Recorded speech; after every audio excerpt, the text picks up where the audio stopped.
मधुवन खुशबू देता है।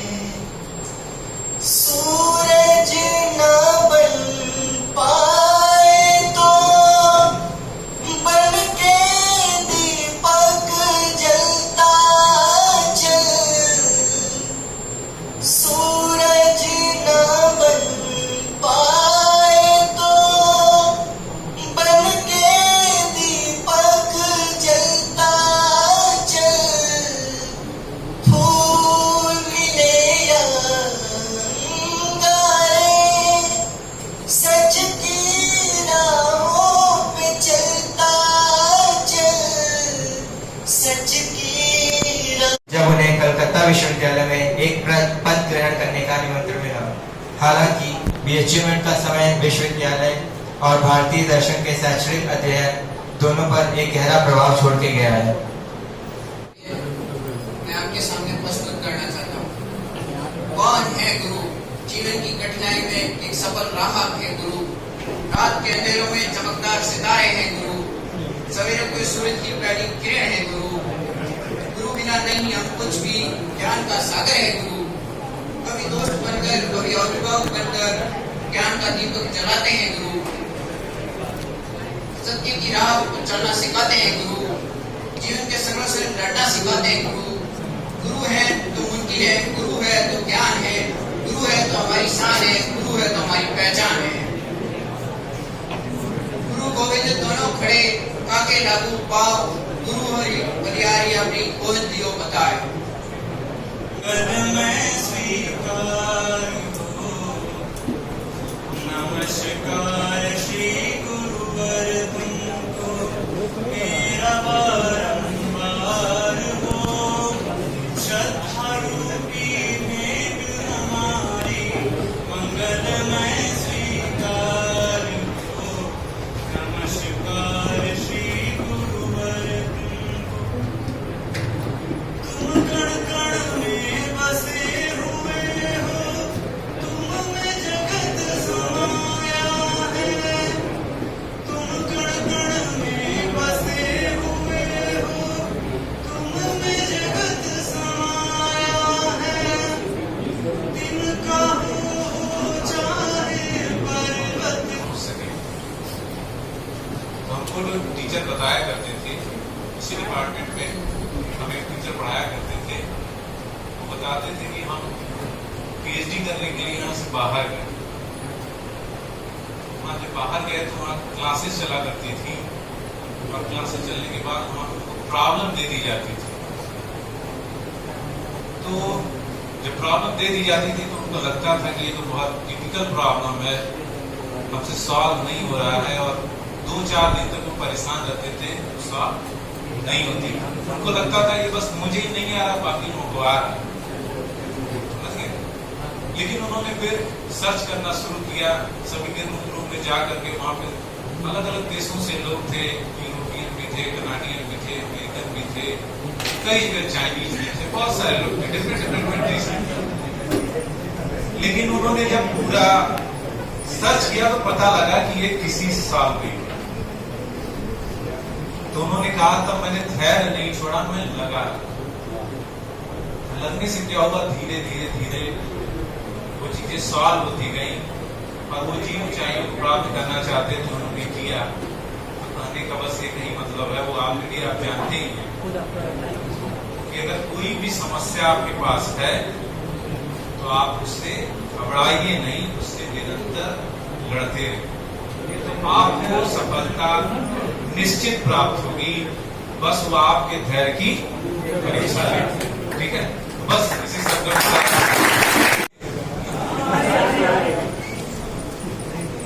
जैसा कि बताया गया कि मैं जूनियर्स वालों का वार्डन भी हूँ। हमारे साथ में डॉक्टर आशीष जी भी हैं, जो भी पहले वार्डन थे। अभी वो थोड़ा सा मतलब विदेश में, लेकिन फिर वो आएंगे दोबारा। करने के बाद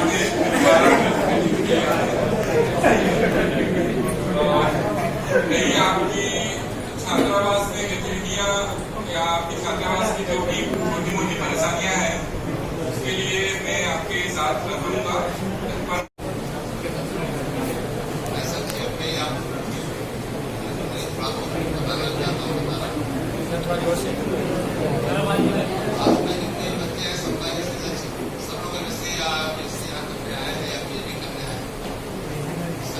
का लक्ष्य एक ही नहीं होता है, अलग अलग होता है।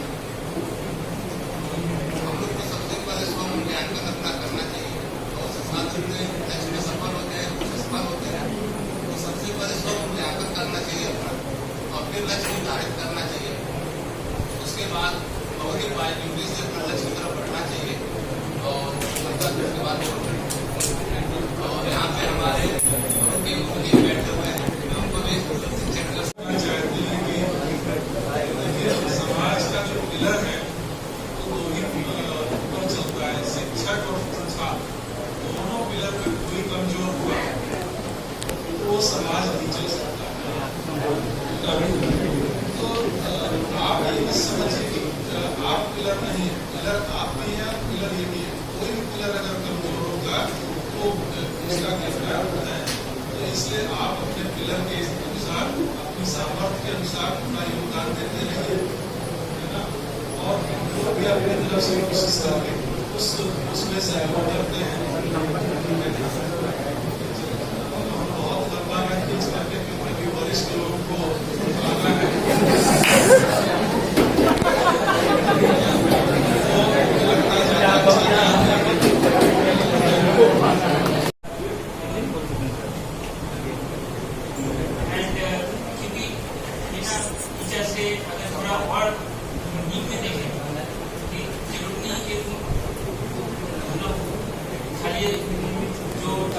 क्लास में पढ़ाते हैं उसकी सीखते तो हम लोग सबसे छोटे बच्चे जो 3 महीने का है उसकी सीखते हैं, मम्मी पापा से सीखते हैं ना, सबसे सीखते हैं। तो में कोई अनजान आदमी जाने वो भी कुछ सिखाते जाते हैं, है ना। तो उस पॉइंट ऑफ व्यू से टीचर स्टूडेंट से भी सीखते हैं, हम भी कुछ सीखते हैं, ठीक है। तो happy teachers day to all of you, ठीक है। जो से हम सीखे हैं लाइफ एक्सपीरियंस शेयर कर सकते हैं आपके साथ, क्योंकि जिस रास्ते पे हम थोड़ा सा आगे है उसमें आप थोड़ा सा पीछे है। एक बार क्या हुआ कि भगवान बुद्ध किसी पिछले जन्म में कहीं किसी गुरु के पास गए, वहाँ लेक्चर सुने, तो उन्होंने बुद्ध को देखा। तो वो जिनके पास गए थे सुनने, शिक्षा लेने, ज्ञान लेने, तो वो गुरु पर जो है उठ के बुद्ध को प्रणाम करने लगे। तो बुद्ध ने कहा कि अरे मैं तो आपसे शिक्षा लेने आया, ज्ञान लेने आया हूँ, आप मुझे क्यों प्रणाम कर रहे हैं। तो उन्होंने कहा कि तुम जिस रास्ते में मैं हूँ, बुद्धत्व मुझे मिला है, आने वाले समय में तुम्हें भी वही बुद्धत्व मिलेगा, मैं देख पा रहा हूँ। मैं उस बुद्ध को प्रणाम कर रहा हूँ जो तुमको मिलेगा। तो बात यह है कि आप जहाँ बैठे, आज स्टूडेंट, कल मैं भी वहीं बैठा था, आज मैं यहाँ बोल रहा हूँ, कल आप भी यहाँ आके बोलेंगे। It's a process, it's a journey. जिस जर्नी में जिस रास्ते हम सब एक साथ हैं, जीवन में हम लोग सीखते रहते हैं। तो टीचर मेरे लिए तो यही है कि teaching is the best way of learning. मैं आपसे सीखता हूँ, अपने हर एक क्लास से सीखता हूँ। और सबसे बढ़िया है कि पढ़ने के लिए हमें पैसे मिलते हैं। ये इतना अच्छा प्रोफेशन है कि पढ़ने के लिए, हमें रिसर्च करने के लिए पैसे मिलते हैं। इससे बढ़िया प्रोफेशन नहीं, क्योंकि आप अपने डेवलपमेंट के लिए आपको पैसे दिए जाते हैं। तो आप बस अपने जो भी आप कर रहे हैं करते रहिए। आप जीवन में बहुत आगे बढ़िए, अलग अलग एक्टिविटीज में इन्वॉल्व रहिए।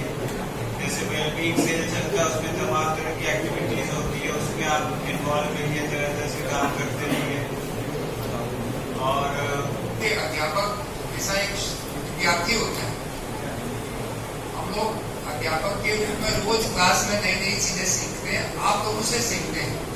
तो इसलिए आप नई नई चीजें क्लास में लेके आए, नए नए प्रॉब्लम्स लेके आए, तो हम लोग को इमीडिएटली उसका आंसर नहीं मिलता, तो फिर उसको नेक्स्ट डे सॉल्व करने की कोशिश करते हैं। And this is the process of learning by teacher. तो मैं ये मानता हूँ कि क्लास में जो मैं पढ़ाता हूँ या कोई टीचर पढ़ाता है, तो क्लास का स्टूडेंट्स का जो कलेक्टिव विजडम होता है वो टीचर के विजडम से कहीं आगे।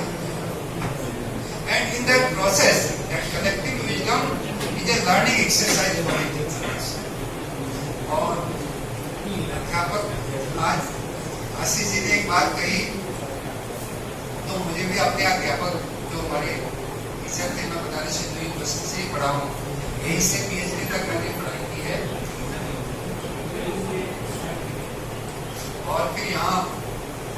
बाद 10 साल बाद यहाँ पढ़ाने का भी सुयोग मिला। 2004 में प्रोफेसर श्यामलाल जी और हम साथ साथ यहाँ अध्यापक के रूप में नियुक्त हुए। तो हमारे अध्यापक हमसे कहते थे कि जब किसी चीज को आप पढ़ते हैं तो उसमें मैथमेटिक्स में यदि आप बार बार उसको पढ़ेंगे तो you get clarity, layers of clarity. और यदि आप उसको किसी दूसरे को पढ़ाने की कोशिश करेंगे तो that idea becomes clearest to you. तो यह है कि आप जो भी चीज आप पढ़ते हैं या यदि आप उसको शेयर करेंगे, ये ऐसी विद्या ऐसी चीज है, यदि आप उसको शेयर करेंगे तो बढ़ेगी, और यदि किसी से शेयर नहीं करेंगे तो खत्म हो जाएगा। कदम रखा जाए वो अपने आप में खुद ही भाग्यशाली है।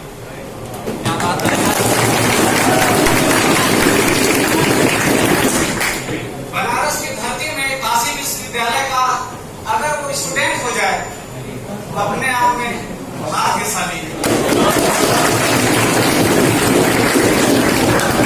स्टूडेंट होकर यही शिक्षक बन जाए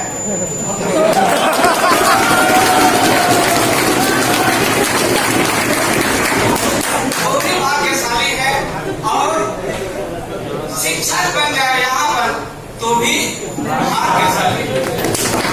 ये भाग्यशाली ऐसे तैयार नहीं होते, ये कहीं न कहीं हम लोगों का संस्कार है, कहीं न कहीं का बैंक बैलेंस है जो आज दिखाई दे रहा है। क्या बात है, कहीं न कहीं कुछ अच्छे कर्म किए गए होंगे जो आज बड़ी संस्थाओं के हम स्टूडेंट हैं, शिक्षक हैं, शोधकर्ता है, शोधार्थी है, पीएचडी स्कॉलर्स हैं। मैं इसी सिलसिले में कुछ दूसरी बात कहना चाहता हूं। हम जिसको शिक्षा कहते हैं उसमें दो चीजें हैं। एक तो शिक्षा में दो प्रकार से डाटा है, एक विद्या है और दूसरा जानकारी है। दोनों में जमीन और आसमान का फर्क है। जानकारी को मोबाइल से ट्रांसफर कर सकते हैं, विद्या को ट्रांसफर नहीं करते हैं। दो चीजें होती है, one is quality, other is quantity.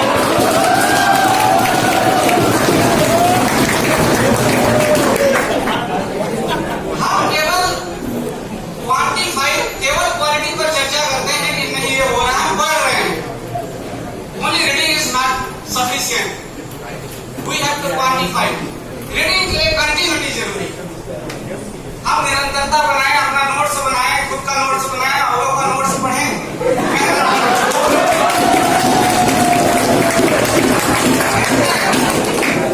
दूसरी बात है कंटिन्यूटी के साथ ये है कि यूनिफॉर्म कंटिन्यूटी होनी जरूरी है। ऐसा नहीं हम पढ़ रहे हैं ऐसा करके केवल 2 दिन पढ़े और फिर दूसरे दिन फिर आगे पढ़े, मेजरमेंट जरूरी है। दूसरी बात यह है हमारा नुकसान ये होता है कि हम संस्था में तो एडमिशन पा जाते हैं, बड़ी संस्था है, एडमिशन मिल जाता है और हमने योग्यता की कोई कमी नहीं है। यहाँ तक हम पहुंच गए तो हम पहले बता चुके हैं, भाग्यशाली हैं और दिमाग वाले भी हैं, सक्षम भी है। कहीं न कहीं हम अपने ऊपर नुकसान पहुंचाते हैं उन चीजों को लेकर जो एनवायरमेंट हम खुद निगलेक्ट कर पाते हैं। कहीं कहीं फंस जाते हैं दोस्तों के बीच में, जब नया माहौल मिलता है तो जिस टारगेट के लिए आए हैं उस टारगेट के लिए हम भटक जाते हैं। अंत में मैं यही कहना चाहूंगा, हम कुछ मूल्यों पर भी ध्यान दें। कुछ मूल्य ऐसे हैं जो कहीं मिलेंगे नहीं, हमको खुद सीखना है। हमारे नेचर डुअल ना हो। हम क्लास में भी आए तो हमारा जो नेचर है और नियत है वो पढ़ने की होनी चाहिए, केवल अटेंडेंस के लिए ना हो। और ईमानदारी से जो अपने अच्छे संस्कार है, क्योंकि यहाँ मूल्य की भी चर्चा होती है। ये जो संस्कार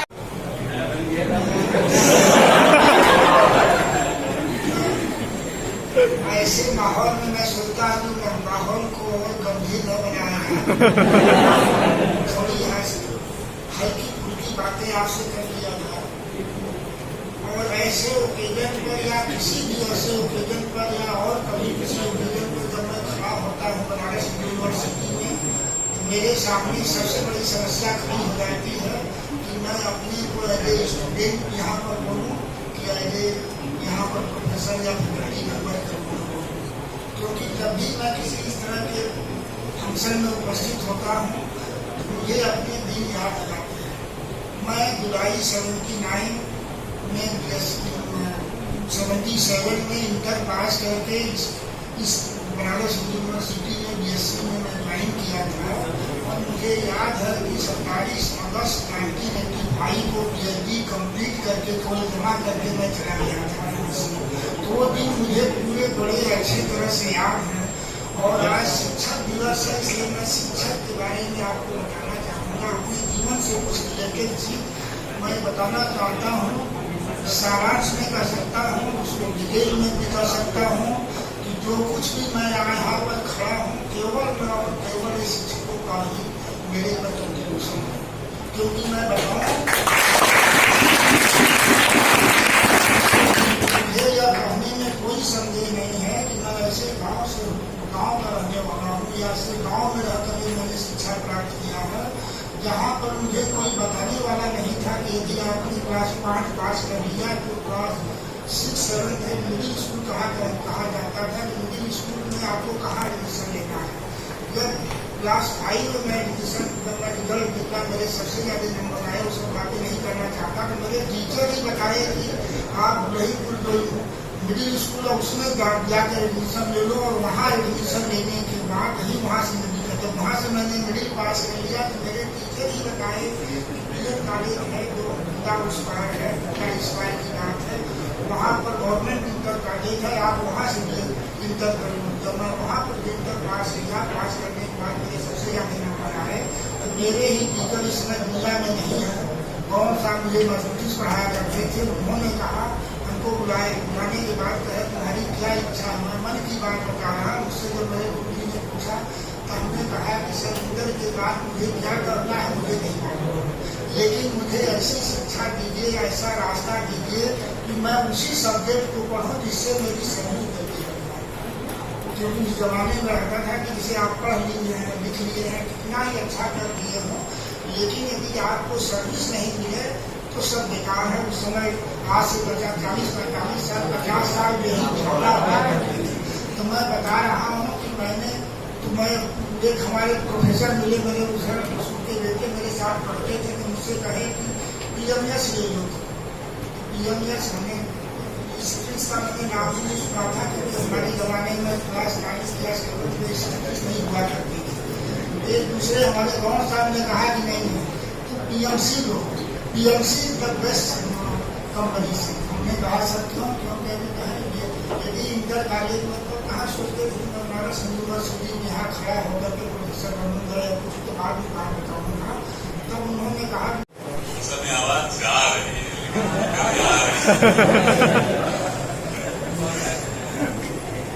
मैं आप लोगों को इतने समय से लगातार सुन रहा हूँ और मैं बहुत कहने को कुछ से ऐसा है नहीं।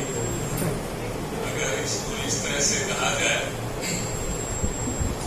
कि राजा भोज के दरबार में जब वो सब कुछ, क्योंकि वो नियमित रूप से लोगों को दान करते थे और आपके शिक्षकों के पास जो कुछ भी पूंजी है वो विद्या ही है या ज्ञान ही है जिसको वो दान के माध्यम से मेरे प्रिय छात्रों, इसी कड़ी में अगर थोड़ी बहुत चीजें आप तैयार हैं सुनने के लिए तो शुरुआत तो यही है कि वो सब कुछ दान कर चुके थे और फिर एक याचक उनके सामने प्रकट हुए।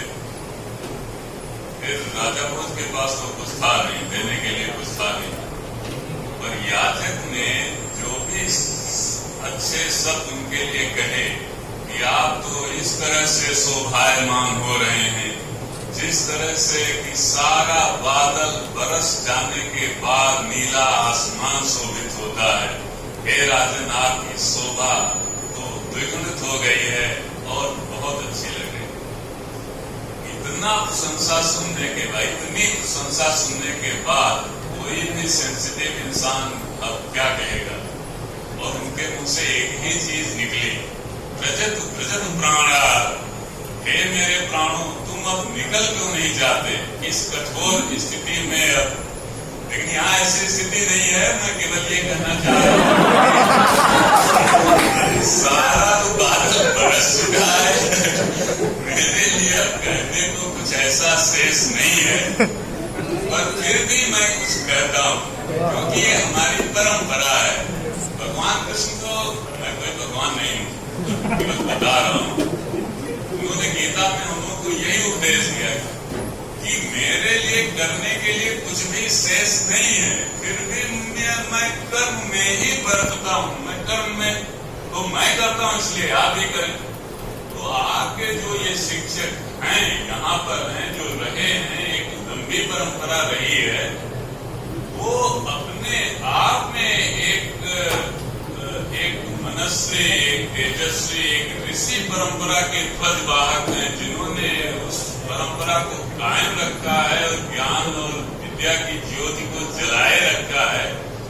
इसलिए कि उस गंगा में जब भी आप स्नान करने के लिए आएंगे, इस ज्ञान गंगा में, इस सिद्धाश्रम में महामुना जी के, तो उससे जो भी पुण्य लाभ होगा उसका कुछ हिस्सा उन्हें भी मिलेगा, क्योंकि वो क्या कर रहे हैं, दान कर रहे हैं। ये पुरानी परंपरा थी। अब तो हम लोग शायद वेतनभोगी हैं, हमको हमारे छात्र किस तरह से देखते हैं, हमारा समाज किस तरह से